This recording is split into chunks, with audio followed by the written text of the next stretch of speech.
influence. Deposit and eligibility restrictions apply. See terms at DraftKings.com/sportsbook.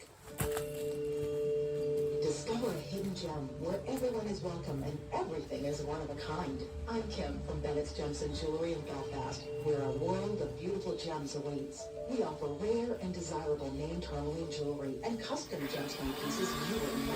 From top of the line to budget friendly, you'll find your heart's desire here.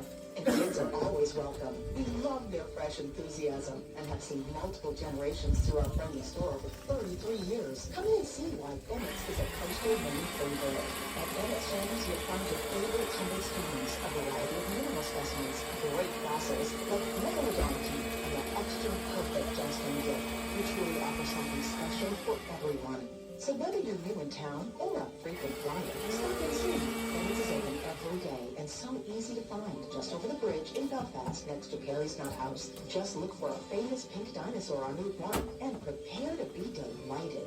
At Allen Farm Fence Company, consistently providing every single customer with a you deserve the best experience is exactly what our fence professionals deliver. Servicing families and neighborhoods statewide by providing the very best fencing solution for each unique project creates comfortable spaces, brings peace of mind, provides security, and adds beauty. With our top quality products combined with solid craftsmanship and innovation, the dream of your fence project just became real. Stop by our showroom at 18 Autocar Lane in Herman or visit us online at allenfarmfence.com. Now, weather from VOM.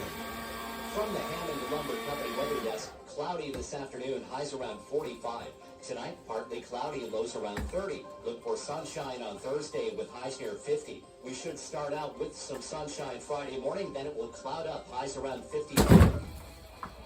101.3 Augusta, 103.9 Bangor, the voice of Maine, VOM.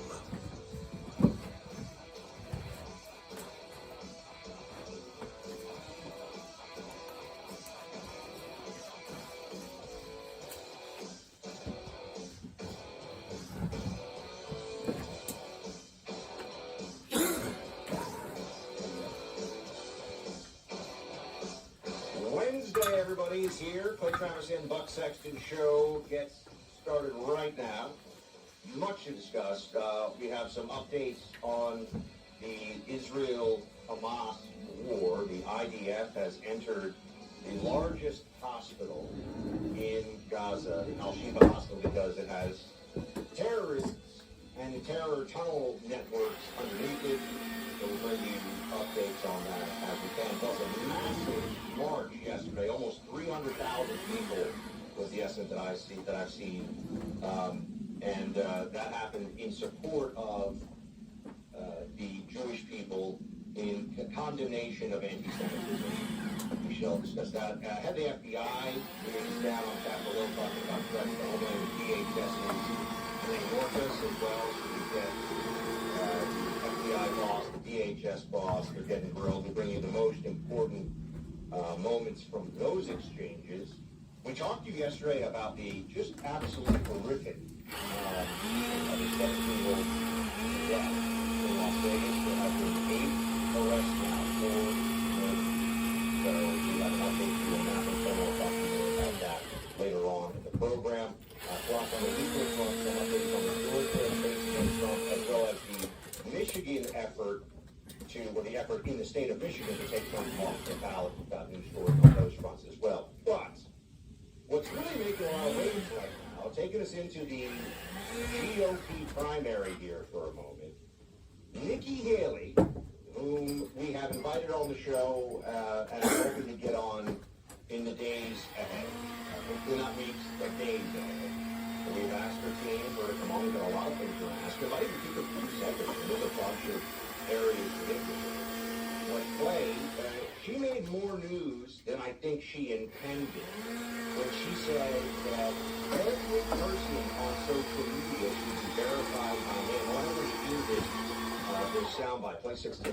When I get into office, the first thing we have to do, social media accounts, social media companies, they have to show America their algorithms. Let us see why they're pushing what they're pushing. The second thing is every person on social media should be verified by their name. That's, first of all, it's a national security threat. When you do that, all of a sudden people have to stand by what they say, and it gets rid of the Russian bots, the Iranian bots, and the Chinese bots. And then they're going to get some civility when people know the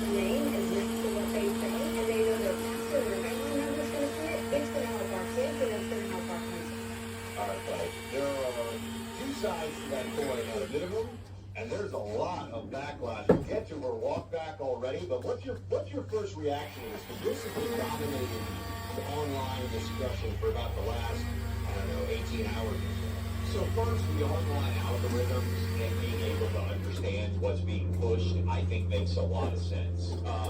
On the social media front, walk through me with this, if you will. My understanding is you basically have to be a real person to get a Facebook account, right? That is the intent. I understand that people set up Facebook, fake accounts on Facebook. I think it's also true on Instagram. That and again, people out there can correct me if I'm wrong on this, but I think Instagram accounts have to be connected, at least in theory, to real people. In other words, I understand people game the system and they're faked and everything else. But Twitter and TikTok do not, in theory, require real identity. Right? Is that your understanding, Buck? For people out there who may not be active on social media, those are the four, I would say, biggest social media platforms. Two basically try to identify you as a real person, Facebook and Instagram. Two others in Twitter and in TikTok don't necessarily require you to be a real person, right? Well, yes, because on Twitter, when Patriots 1776 9295 tells me that I have a wig, and that, this isn't my real hair, I don't know who that is. It's not like his name is, Bob underneath there, and I can, or, John or something, and I can say, excuse me, sir. Yeah. But there are two things I think got everybody a little, look, I think because Nikki Haley said it. Let's deal with this part of this first. Yeah. Nikki Haley is increasingly viewed in this primary as a throwback to the GOP circa 2000 that she wants major military intervention abroad, endless funding of military adventurism or interventionism, however you want to put it. So she's very hawkish on foreign policy, and she also is hawkish on just the national security state in general.